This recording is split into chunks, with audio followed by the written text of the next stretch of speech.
नमस्कार दोस्तों, electronics basic idea YouTube channel पर आपका हार्दिक स्वागत है। आज का हमारा टॉपिक है काइंड्स ऑफ रेजिस्टेंस। रेजिस्टेंस कितनी प्रकार की होती हैं। तो इससे पहले हम आपको बताना चाहते हैं कि इससे पहले हमने रेजिस्टेंस के ऊपर 2 वीडियो बना चुके हैं।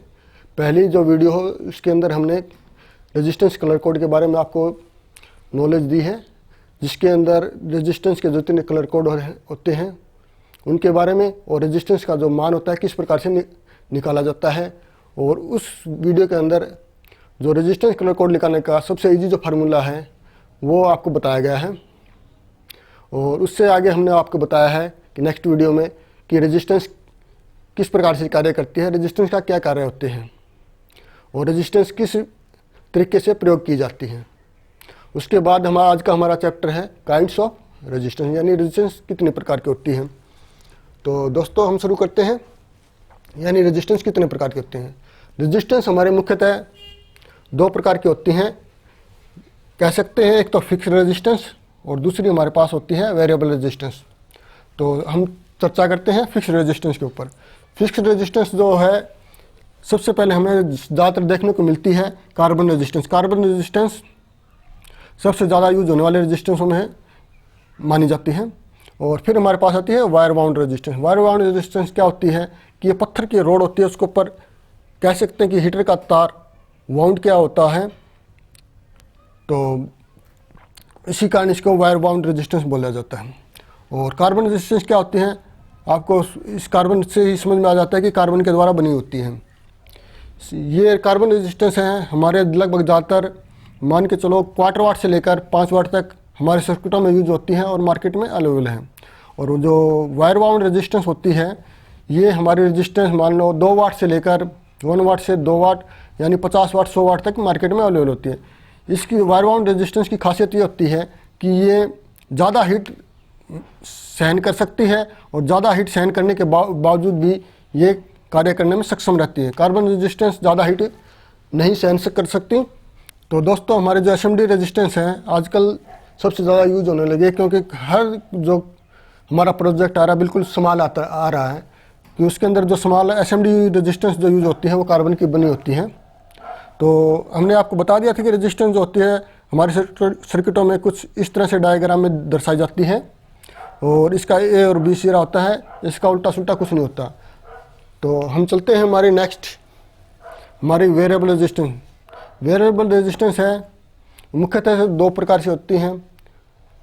एक तो हमारा मैनुअल रेजिस्टेंस होती है, एक हमारा ऑटो रेजिस्टेंस बोल सकते हैं। मैनुअल रेजिस्टेंस के बारे में कुछ थोड़ी चर्चा करते हैं। सबसे पहले तो आप लोगों ने देखा होगा कि वीसी कंट्रोल होता है। हमारा जो भी इलेक्ट्रॉनिक्स डिवाइस होती है, जैसे साउंड की लगा लो या कुछ और तरह की, उसके अंदर वॉल्यूम कंट्रोल होता है। जो बाहर नॉब लगी होती है उससे हम कम ज़्यादा वॉल्यूम करते हैं, वो हमारे उसके अंदर कुछ इस तरह से होता है, जिसका हम अंदर का जो कंपोनेंट्स होता है उसे वीसी कंट्रोल बोलते हैं। वीसी कंट्रोल 2 तरह के होते हैं। एक तो वीसी ऑन ऑफ, जिसके साथ में एक ऑन ऑफ का फंक्शन लगा होता है, और उसके बाद हमारा वीसी टोन। वीसी टोन जो खाली ए से बी सिरे रेजिस्टेंस कम ज़्यादा करने का काम करती है। फिर तीसरी सी के अंदर आती है हमारी स्लाइड टोन। स्लाइड टोन क्या आते हैं, जो वीसी कंट्रोल होती है वो तो हमारा राउंड में घुमाने पर काम करती है। और इसके बाद जो स्लाइड टोन होती है ये हमारा स्लाइड करने पर, सरकाने पर, ऊपर से नीचे करने पर वॉल्यूम कम ज़्यादा करती है। आपको वॉल्यूम कम ज़्यादा होती है महसूस हो रही है, लेकिन एक्चुअल में ये काम रेजिस्टेंस कम ज़्यादा करने का करते हैं। 2 नंबर पे हमारा प्रीसेट। प्रीसेट लगभग हमारे 3-4 प्रकार के होते हैं। प्रीसेट का जो साइन होता है हमारा कुछ इस तरह से होता है, और इसका जो रेजिस्टेंस होती है उसके सेंटर में एक एरो का निशान होता है। ये हमारा डायग्राम में इस तरह से प्रीसेट का चिन्ह दिखाया जाता है। प्रीसेट और टोन होता है बिल्कुल सेम डिटो इसी तरह से काम करते हैं, लेकिन प्रीसेट जो होता है ये टोन के मुकाबले में थोड़ा टाइट होता है। इसको जो एडजस्टमेंट करने के लिए हम किसी स्क्रू ड्राइवर या पेचकस का उपयोग करते हैं। जो प्रीसेट होते हैं हमारे सर्किट डायग्राम के अंदर लगते हैं। जो टोन होती है हमारे जो कंट्रोल पैनल बार होता है उनको एडजस्टमेंट करने के लिए बार लगाई जाती हैं। और जो प्रीसेट जो हमारे होते हैं उसके बाद आता है हमारा ट्रिम पोर्ट। ये जो प्रीसेट होता है ये ओपन होता है हमारा, बिल्कुल साफ देखने को मिलता है किस तरह से काम करता है। आप देखोगे प्रीसेट तो बिल्कुल साफ दिखाई देगा कि इस तरह से राउंड में एक रेजिस्टेंस होती है कार्बन की, उसके बीच में एक सेंटर होती है, पत्ती होती है, जो सी कॉमन कहलाती है। इसी तरह से टोन की तरह ए से बी सिरे पर हम मनचाही एडजस्टमेंट कर सकते हैं। और ट्रिम पोर्ट भी सेम इसी तरह से काम करता है, लेकिन वो डस्ट प्रूफ होता है, कवर्ड होता है प्लास्टिक का। तो उसके बाद आ जाता है हमारा मल्टी ट्रिम। मल्टी ट्रिम क्या होता है? मल्टी ट्रिम से साफ ही पता चलता है कि ज़्यादा बार घुमाने से, मतलब मल्टी ट्रिम यानी ज़्यादा घुमाना, यानी इसकी जो दूरी होती है हम एक ही राउंड में ए से बी सिरे की दूरी तय कर लेते हैं। जो मल्टी ट्रिम प्रीसेट होते हैं कुछ अलग तरीका का इसी तरह से होता है, लेकिन उसका काम करने का तरीका भी वही होता है, और इसको जो एडजस्टमेंट करने का तरीका होता है वो थोड़ा सा चेंज अलग होता है। जब हम जो सिंपल प्रीसेट होता है और टोन होती है, हम उसको ए से बी की जो दूरी होती है एडजस्टमेंट करने के लिए हम एक ही राउंड में घुमाने पर ही कर देते हैं। लेकिन मल्टी ट्रिम में क्या होता है, 5 राउंड करने के बाद भी मतलब ए से बी की दूरी तय करेगा, और कई मल्टी ट्रिम प्रीसेट में 10 बार घुमाने के बाद मतलब ए से बी की दूरी तय करेगा। यानी आप समझ गए होंगे कि मतलब इसको घुमाने के लिए, सिंपल प्रीसेट को घुमाने के लिए एक ही बार राउंड लगाना पड़ता है, और मल्टी ट्रिम में कम से कम 5 से 10 बार राउंड घुमाना पड़ता है। इसका बेनिफिट ये होता है कि हमें जो माइनर एडजस्टमेंट करनी पड़ती है, बिल्कुल फिक्सिंग करनी पड़ती है, बारीकी करनी पड़ती है, तो हम यहाँ पर मल्टी ट्रिम प्रीसेट का प्रयोग करते हैं। मल्टी ट्रिम प्रीसेट होता है वो कुछ इस तरह से होता है,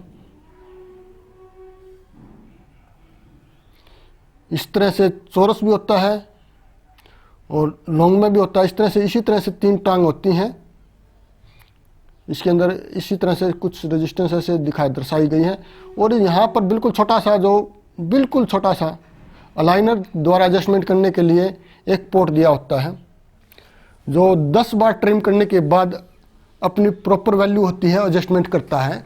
मतलब ए से बी दूरी, मान लीजिए यहाँ पर ये हमारा 10K का टोन है या प्रीसेट है, हम 10K की जो एडजस्टमेंट जो करनी होती है हम 0 से लेकर 10K की रेजिस्टेंस सेंटर पत्ती द्वारा घुमाकर करते हैं। और इसकी जो एडजस्टमेंट है मल्टी ट्रिम के द्वारा 10 बार घुमाने के पर ही मतलब 0 से लेकर 10K की वैल्यू होती है। तो ये तो हुई हमारी मैनुअल रेजिस्टेंस। अब हम थोड़ा जिक्र कर लेते हैं ऑटो रेजिस्टेंस के बारे में। ऑटो रेजिस्टेंस हमने इसलिए बोला गया है क्योंकि ये किसी न किसी रीजन के कारण इनकी रेजिस्टेंस की वैल्यू है कम ज़्यादा हो जाती है।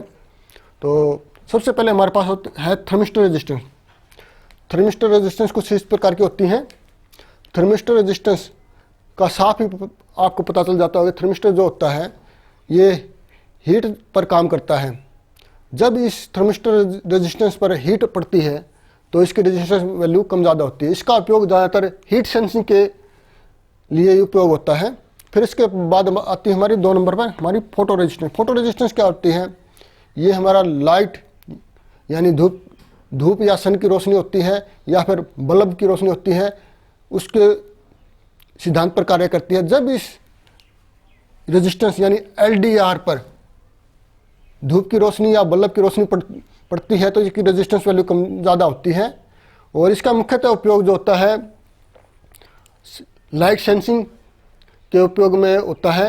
जैसे मैक्सिमम या ज़्यादातर कह सकते हैं कि जब धूप निकलने पर ऑटोमेटिक बल्ब बंद हो जाना या कोई कंपोनेंट्स मतलब या कोई प्रोजेक्ट बंद करना, तो उसके लिए हम इन फोटो रेजिस्टेंस का उपयोग करते हैं। तो इसके बाद हमारा आता है नंबर 3 पर है हमारी वेरिएटर रेजिस्टेंस। ये जो रेजिस्टेंस होती है वोल्टेज पर कार्य करती है। इन पर CNR क्या होता है? ये जो रेजिस्टेंस है ओवर वोल्टेज होने पर शॉर्टिंग का कार्य करती है। और ये ज़्यादातर मुख्यतः उपयोग यानी हाई वोल्टेज से सेफ्टी के लिए इनका उपयोग होता है। ये हमारा जो सर्किट होता है उसके 220 वोल्ट होती हैं, उसके स्टार्टिंग में ही फ्यूज़ के आगे लगाया जाता है। ये जो रेजिस्टेंस लगती है इसको VDR बोला जाता है। जब इससे ओवर वोल्टेज मिलती है, जैसे हमारे यहाँ पर 300 वोल्ट का VDR लगाया जाता है या 471 का VDR लगाया जाता है, जब लगभग 300 से अधिक वोल्ट होती है तो VDR शॉर्ट हो जाता है। शॉर्ट होने के बाद में हमारा फ्यूज ब्लो हो जाता है और आगे का सर्किट हमारा सेफ रह जाता है।